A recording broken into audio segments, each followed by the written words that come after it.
yo caminaba y me reía, ¿eh?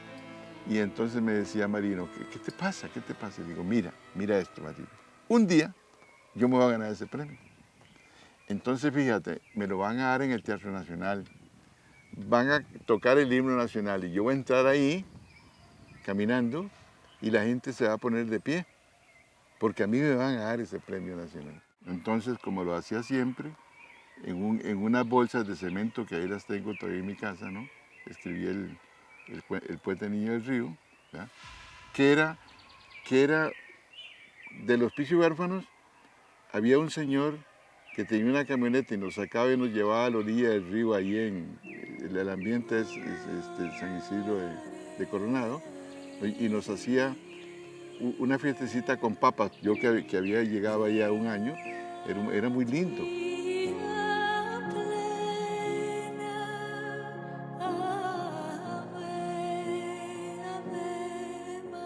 Yo no sabía que podía hacer eso, pero se me ocurrió el poeta, el niño y el río.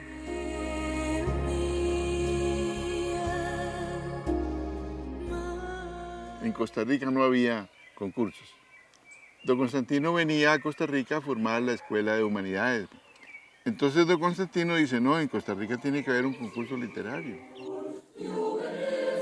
Entonces el compañerito que me dijo a mí, decía yo, ¿cómo que van a ver la creminata de Costa Rica, que iban a los premios orales de Guatemala, iban a ser las personas que iban a ir seguramente? Radio Periódicos RCR, 11:59 minutos. Estoy en San Lucas cuando oigo en la Radio Reloj, que yo me gané el premio. Y que el premio eran 2.000 colones.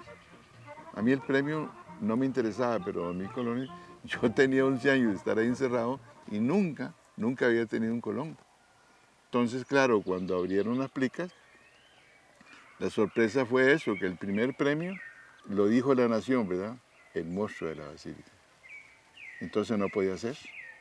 No podía ser porque, como decía don Antonio Macaya, de ahí, un hombre con un acervo tan degenerado, tan criminal como este, no era posible que redactara un poema de tanta ternura como era El niño, el poeta y el río.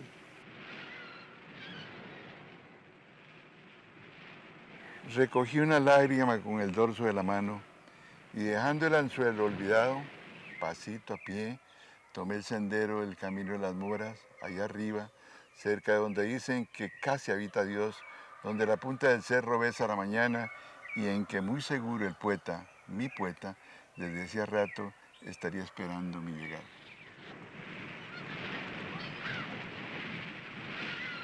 Y después, cuando el director general de prisiones, don Rigoberto Urbina Pinto, me va a entregar el cheque, me lo quitan porque decían que a mí me faltaban todavía más de 27 años y no podía tener dinero en la cárcel.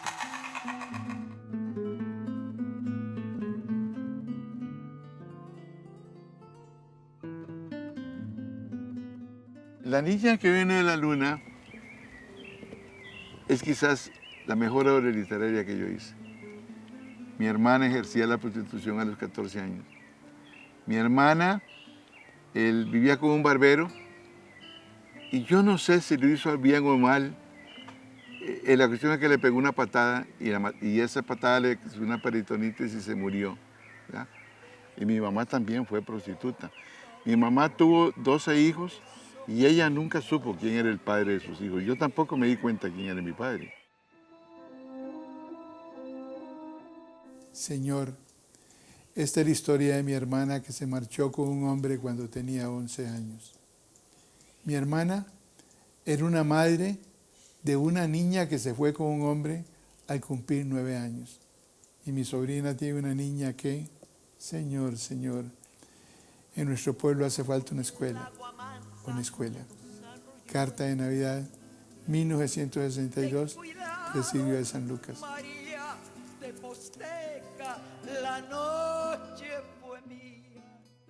Actualmente forma parte de la selección de cuentos españoles de los escritores y la Universidad de Costa Rica lo tiene editado en una colección que se llama A la izquierda del sol.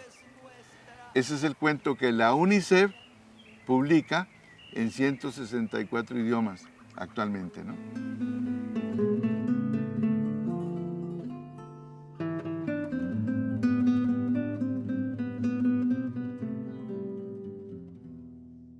Conocí a Chavela Vargas cuando yo empezaba en México, ¿no? Yo no podía pagar para verla en el patio, era imposible.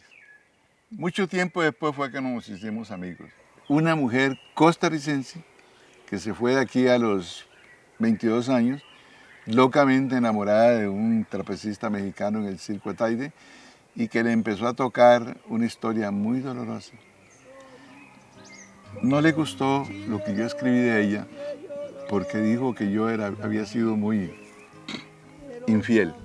Te conté cosas de ella que no te quería contar, pero yo quería contar la historia de un artista, el precio de ser artista. Cuando ella murió, hubo un avión que lanzaba la bandera de España y otro avión lanzaba la bandera de México. Y el entierro más poderoso que hubo ahí fue Jorge Negrete. Le siguió Cantinflas y ella, en Bellas Artes, barrió con los dos. Esa es Chavela Vargas. Chavela Vargas, con cierto misterio entre el paisaje del alba, con cierta alegría entre el paisaje vespertino. Pero un día la hierba será verde y te será entregado tu corazón de niña, tu responso de niña y la pisada de amor que te negaron sobre la tierra. Quizás bajo la hierba hayamos enterrado muchos muertos, pero la noche no podrá apretarte nunca más contra la mesa de los bares, ni gritar en el miedo con su voz de borracha. El olor de la hierba seguirá siendo verde, y verde su escondido y pequeño rincón de sombras, para que tú, niña de los bares en medianoche, los recuerdes y los ames. Está hablando de estas niñas prostitutas de 13, 12, 14 años que los hombres pervertidos buscan en los bares para emborracharlas y dormir con ellas. Esta es Chavela Vargas. Luna de posteca te pinto tu...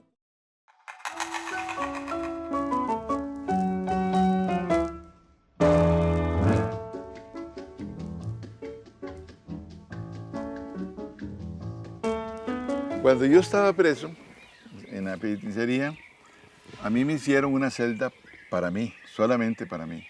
Ahí estuve 4 años, 8 meses. Me sacaron de esa celda porque no me daban la hora de sol, entonces yo me abrí las venas. Cuando me abrí las venas me dieron el sol. Pero yo recuerdo que cuando estaba ahí una noche, oí un silencio tremendo, y en la penitenciaría no hay tremendos silencios, entonces es un bullicio.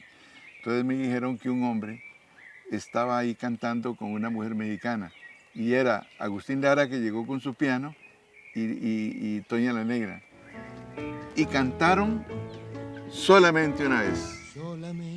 Y eso se me quedó a mí el corazón y dije, algún día voy a escribir un libro sobre Agustín Lara. Y Agustín Lara es el alma del bolero. Ustedes son jóvenes, pero los viejos todos bailamos, soñamos, dimos besos con los boleros de Agustín Lara. Entonces por eso yo quise escribir una novela sobre Agustín Lara. Una novela. Cuando escribí la novela de Agustín Lara, hablé durante 2 meses con María Félix. Y me decía María Félix, mire maestro, dice, yo quiero leer el libro antes de que lo edite. Pero ella creía que yo estaba haciendo una biografía. Y no. Sin embargo, yo a ella la traté muy bien, muy bien. Aquellas noches, María bonita, María del alma. Cuando salió el libro, lo escupió en televisión y esa tarde se vendieron todos los libros que están en la librería. Porque ella me odia, porque ella creía que la gran mujer en su vida era ella y no era ella. Me decía un gran cantante español, me decía José León, en este momento no hay ningún tenor, Plácido Domingo, no hay ningún tenor en el mundo que no cante Granada. O esas canciones de un lugar que él no conocía y que un amante que tenía se las cantaba poco a poco y hizo las canciones más bellas del mundo, pero las más bellas de todas. Granada, Manola cantaba en coplas preciosas. Lo que me llama la atención es que cuando entregamos el libro en Granada, la gente no sabía que Agustín Lara era el autor de Granada. Fíjese, no sabían eso. Creían que era un español y no, era Agustín Lara. Entonces yo creo que tenía, verdaderamente, por la admiración que siento con él, es la única novela que existe en México, no existe otra. Mujer, aún la noche joven, con un personaje inolvidable, el México de 1920, que ya nunca más volverá. Nada más. Una vez nada más en mi huerto brilló la esperanza. La esperanza.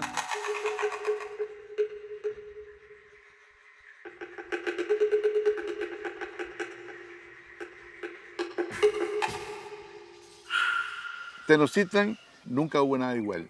La ciudad más grande de España era Sevilla con 45.000 habitantes. Y la ciudad más grande de Europa era Génova con 112.000 habitantes. Y Tenochtitlan tenía 500.000 habitantes. Y es la única ciudad en la historia del hombre en que hicieron una ciudad en el centro de un lago. Y ahí hicieron la ciudad robándose todas las piedras de Teotihuacán, ¿no? Decía Hernán Cortés, eran niños, eran mujeres con hambre, se comían el zacate, se hacía. Pero cuando estaban luchando, repartían, por ejemplo, 10 chiles y 10 granos de maíz y un sorbo de agua.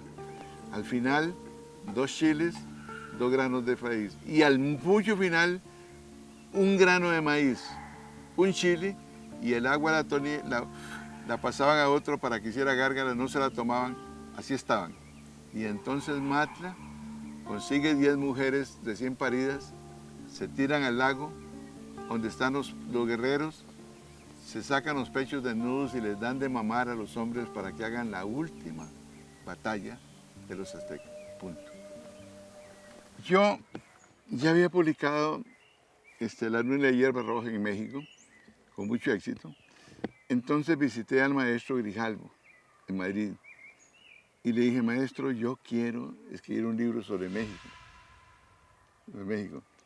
Y me dice, mire, José León, usted no es mexicano. Como quiere. Y le digo, mire, yo soy profesor en la Universidad de Costa Rica de Historia de la Cultura y hablo mucho de México. Yo he leído todo lo de México. Me dice, mire, José León, yo publiqué el más grande libro sobre México. Se llama Corazón de Piedra Verde de Maradiaga. Entonces, y he publicado 1000 libros sobre México. ¿Qué va a hacer usted? Le digo, maestro, voy a publicar un libro de los que perdieron la guerra. Porque lo que decía Cortés, lo que decía Benet Díaz de Castillo, lo que dijo el padre Sagún o el padre Lacasa son todo mentiras. Yo he estudiado, por ejemplo, los libros precolombinos que estaban escritos cuando los españoles no sabían leer y no sabían escribir, y esa es la historia que quiero contar. Entonces me dice, José León, pero ¿usted sabe lo que es Corazón de Piedra Verde? Le digo, sí, la gran novela. Yo quiero contar los que perdieron la guerra, o sea, la gloria de los vencidos. Entonces vieras que me dio $5,000, me dijo que si le entregaba 1 año. Duré 11 años. Yo aprendí Derecho y me defendí. Yo aprendí Derecho porque la revisión de causa no fue posible en Costa Rica hasta que yo escribí Tortura y Crimen de Colima. Estamos analizando el caso de José León Sánchez y hemos tratado de ir metiéndonos desde el punto de vista legal. Explíquele al costarricense cómo lo protege el artículo 41 hasta antes de mi sentencia. ¿Cómo lo protegía? Explíquele lo que es el 41 de la Constitución. Es que lo que hizo la sala en su momento fue adelantarse en su circunstancia. Analiza que en 1950, en esas épocas, se violentaban flagrantemente los derechos constitucionales y da la razón, establece y obliga a la Sala Tercera a un juicio de reenvío. Usted vio cómo la Iglesia me pide perdón por haberme condenado. Cuando me condenó la Iglesia por sacrílego, entonces el abogado que me defendiese a mí también era sacrílego. Entonces viene la firma de todos los abogados de Costa Rica en ese momento a no defender a José León Sánchez.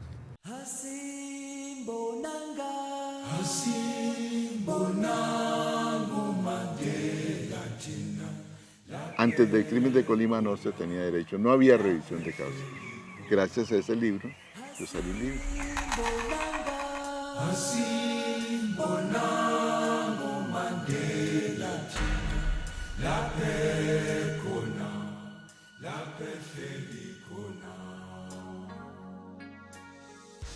Las Naciones Unidas ha creado un premio que se llama el Premio Mandela de los Derechos Humanos. Y había en México una institución que es por constitución, está en la Constitución mexicana, que se llama la Comisión de los Derechos Humanos. Entonces a la Comisión de Derechos Humanos le encargaron entregar el Mandela. Entonces cada año escogen entre los 7.000 millones de habitantes que tiene el mundo una persona y le dan el Premio Mandela por su lucha en favor de los derechos humanos que ha tenido en su vida. Ese es el premio que me dieron a mí. Quiero decirle que es un honor, es un honor.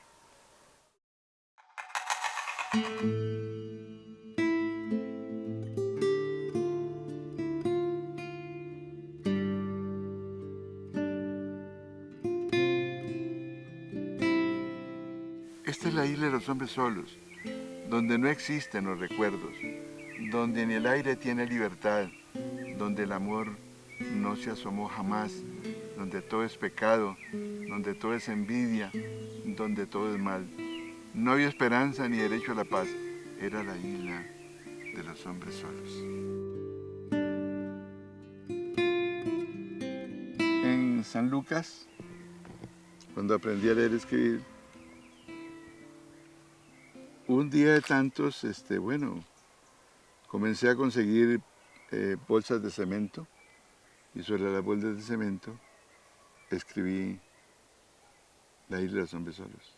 El tesorero me lo pasó en limpio. En Costa Rica en ese tiempo no habían editoriales, ni una sola había. La Universidad de Costa Rica estaba gateando. Entonces, como llegó a mis manos un libro que se llamaba Mecánica Popular, y ahí estaba la forma de hacer un libro con un stencil. Entonces hice un cuadro de madera, hice el stencil. En aquel tiempo había un señor que vendía Biblias en San José, pero yo sabía que él también era jefe de redacción de la República. Entonces le mandé a decir que si me podía conseguir un poquito de papel de la República para que porque iba a editar un libro en la casa. Carlos Andrés Pérez vendía libros en San José, era redactor de la República y después fue 2 veces presidente de Venezuela.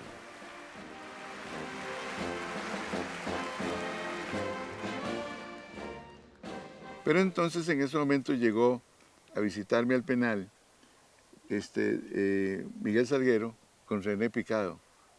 René Picado era un muchachillo que hacía loco, tenía una idea estúpida, que había un nuevo invento que Costa Rica tenía que conocer.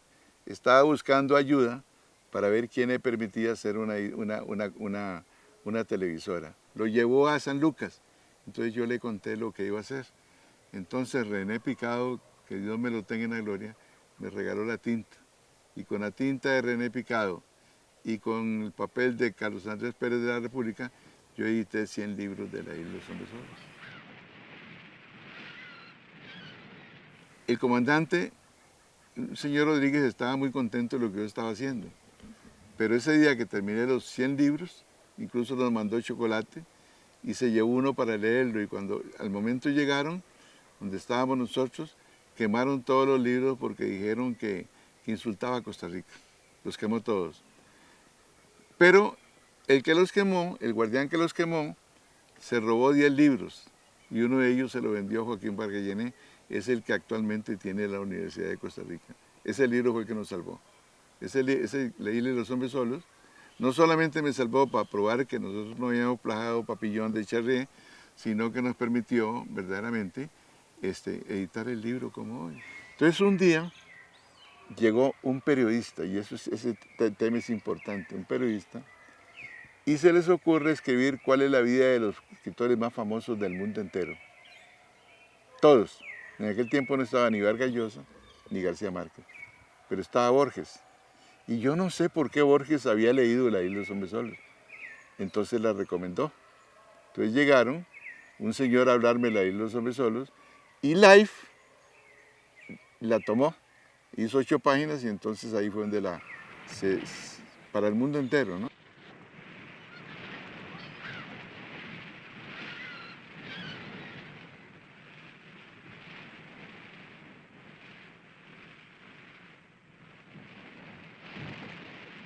para el mundo entero, y entonces ya fue cuando Cardona Peña se interesó y el gobierno de México, con una compañía que se llamaba El Real, la editó.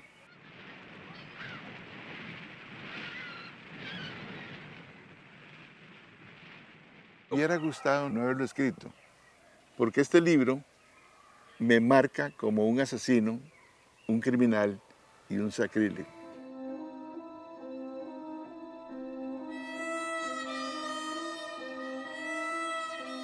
Durante 50 años se me negó a mí en Costa Rica el Premio Nacional de Literatura, porque no me consideraban escritor. Ya había ganado todos los premios en el mundo, pero en Costa Rica, al monstruo de la Basílica no se le consideraba un escritor. Me interesa el encuentro del escritor para con quien ha leído a José León y del escritor para quien aún no ha leído a José León.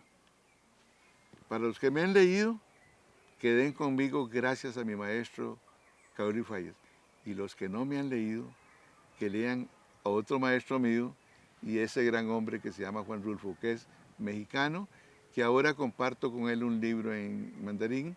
Y para finalizar, agradezco a la República Mexicana que me dio el pan, me dio la educación, la comida de mis hijos, la casa donde vivo y la alegría de haber encontrado una mujer maravillosa para compartir mi vida, que es Aísa Vega Montero, filóloga. Y con esto, amigos míos, me despido. Hasta vernos en las próximas páginas de mi libro. Y Campagüe, y que el buen cielo los guarde, y que el mar les sea como una laguna, cuantas veces tengan ustedes que cruzar el mar.